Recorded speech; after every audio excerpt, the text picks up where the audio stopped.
A man terrorized America for nearly 20 years.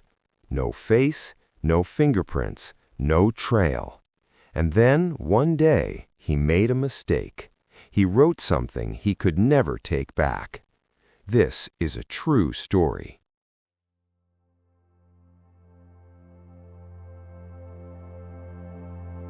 The room was quiet.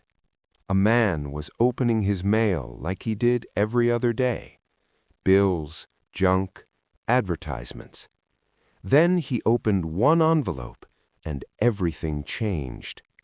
A moment later, the calm was gone, and across America, fear began to grow. This is a true story. For almost 20 years, no one could see the person behind these moments. No one could follow him. No one could stop him. People would later give him a name, the Unabomber, but at the start, he was only a shadow. In the late 1970s, the United States was changing fast. Computers were becoming popular. Universities were growing. Technology was everywhere.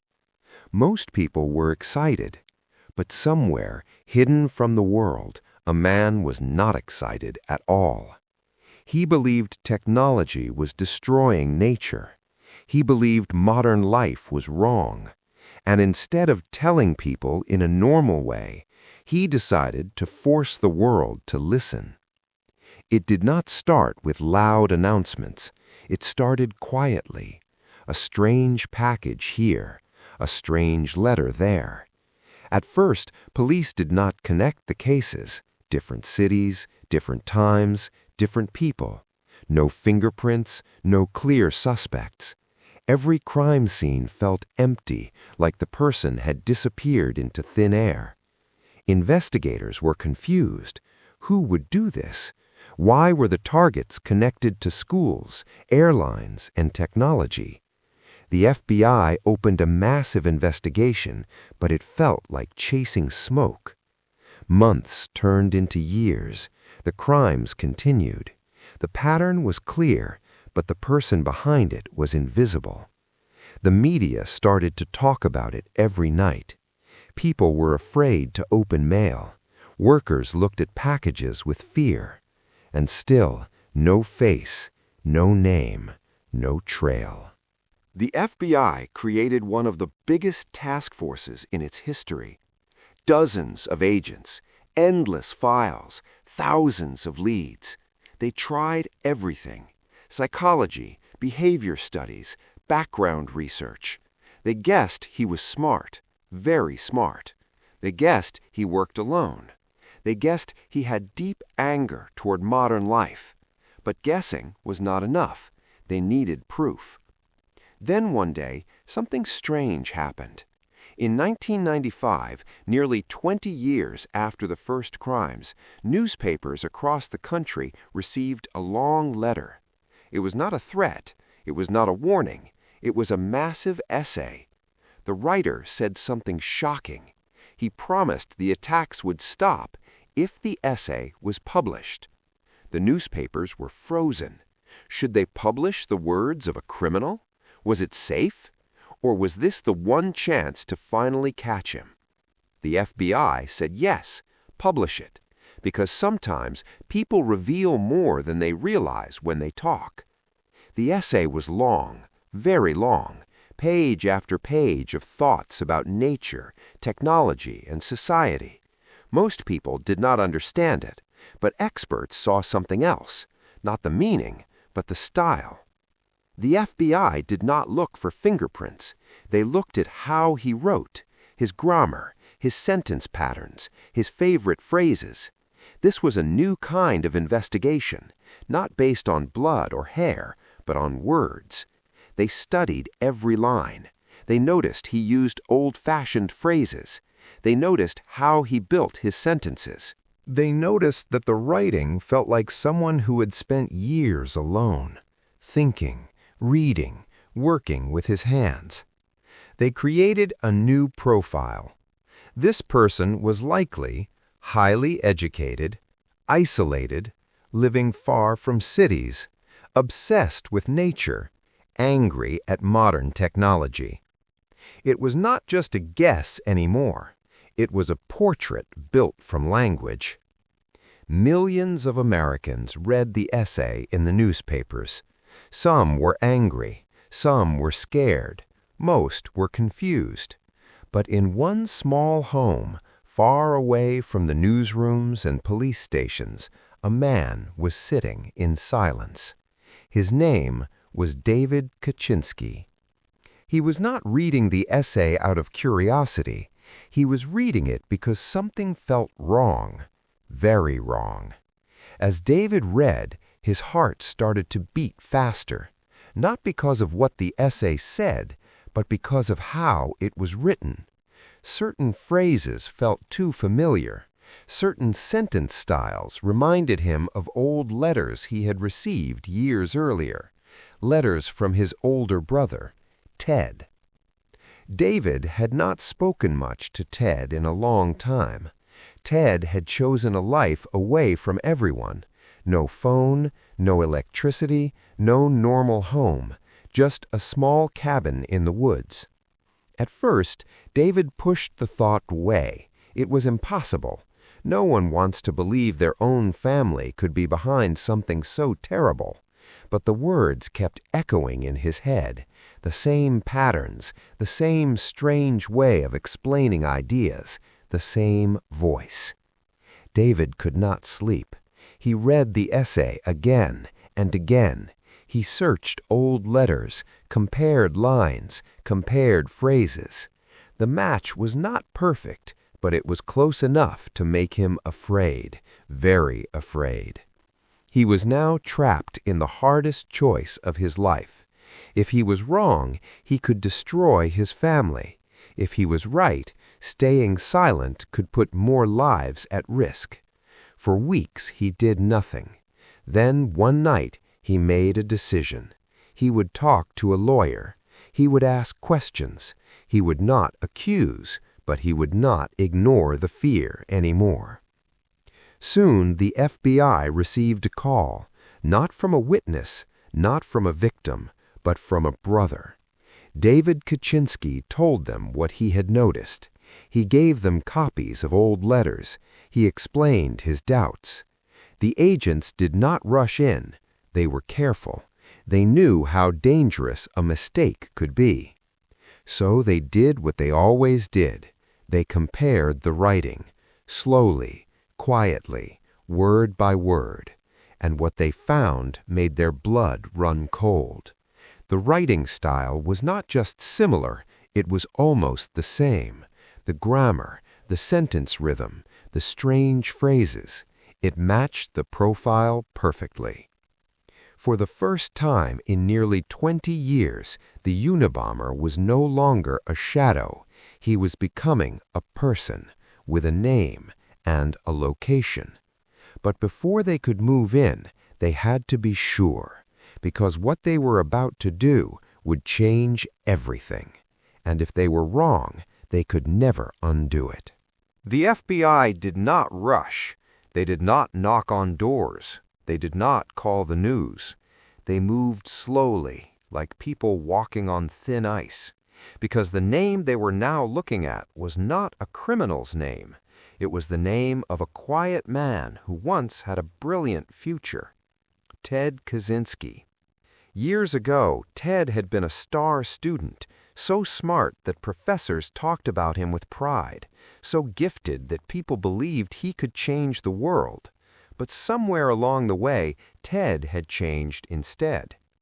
Agents studied everything David had given them, old letters, handwritten notes, even envelopes. They compared each word with the essays in the newspapers. The more they compared, the more the picture became clear. Ted did not write like other people. He used rare phrases, old-fashioned words, unusual grammar patterns. It was like hearing the same voice in two different rooms. The agents looked at each other. They were no longer chasing a ghost. They were closing in on a man who had been hiding in plain sight. But finding Ted was not easy. He had chosen a life away from people.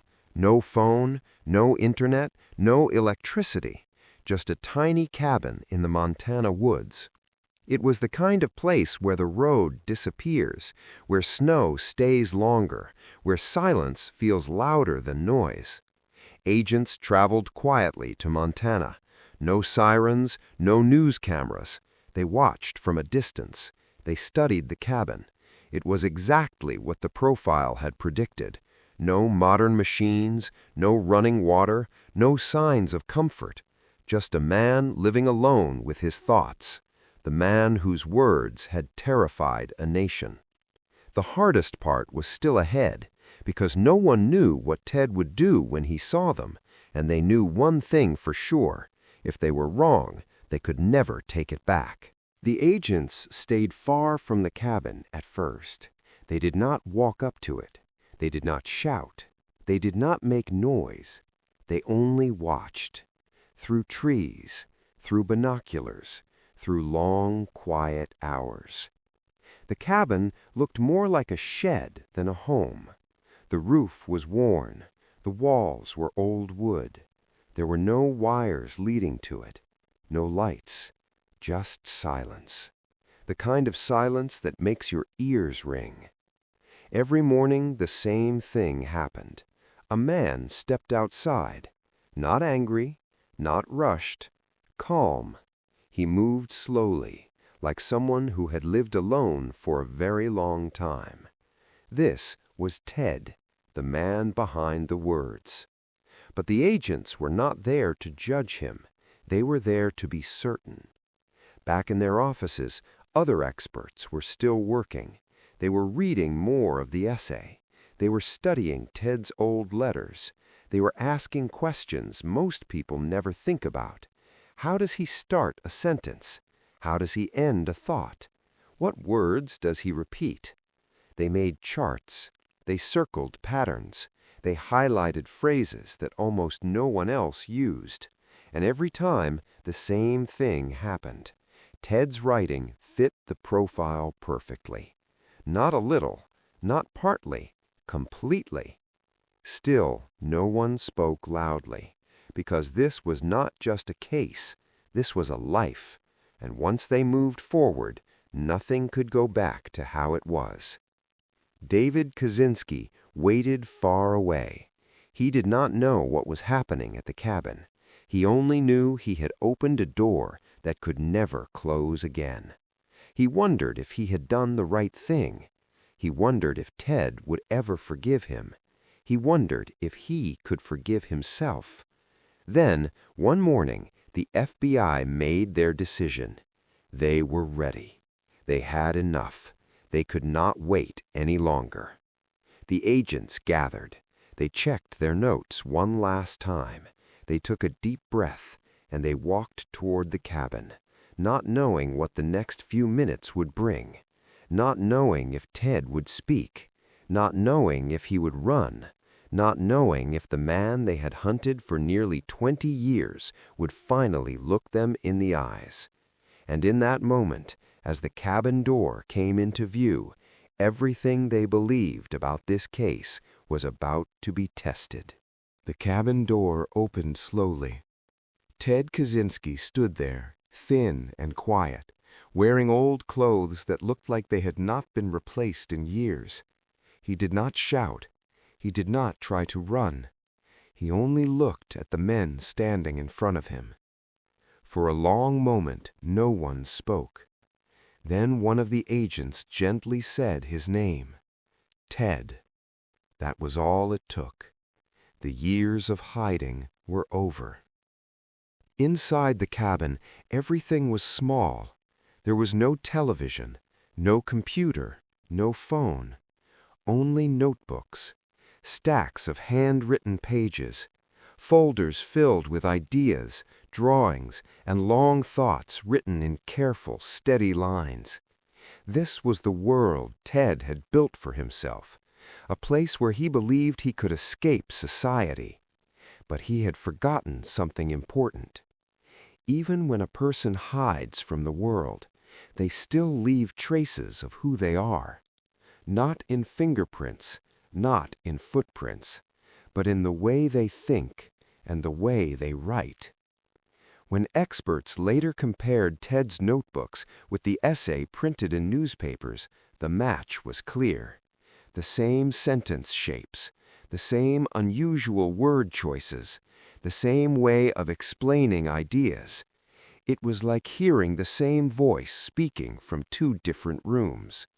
Ted had been caught, not by force, but by language. News spread across America. After nearly 20 years, the Unabomber finally had a face and a name. People were shocked, not because Ted looked dangerous, but because he looked ordinary. The idea that someone so quiet could cause so much fear was hard to understand. Far away, David Kaczynski sat alone in silence. He had done the hardest thing a brother could ever do. He had chosen the safety of strangers over the comfort of family. There was no happiness in that choice, only relief that the waiting was finally over. Ted Kaczynski would spend the rest of his life behind prison walls. There would be no more letters, no more essays, no more mystery. But the case left behind something powerful. It showed the world that people cannot completely hide themselves. You can lock yourself away in the woods. You can turn your back on society. But the way you think, the way you write, those things tell your story, even when you stay silent. And that is how one of the longest and most frightening investigations in American history finally ended. Not with noise, not with a chase, but with a few familiar words that a brother could not forget.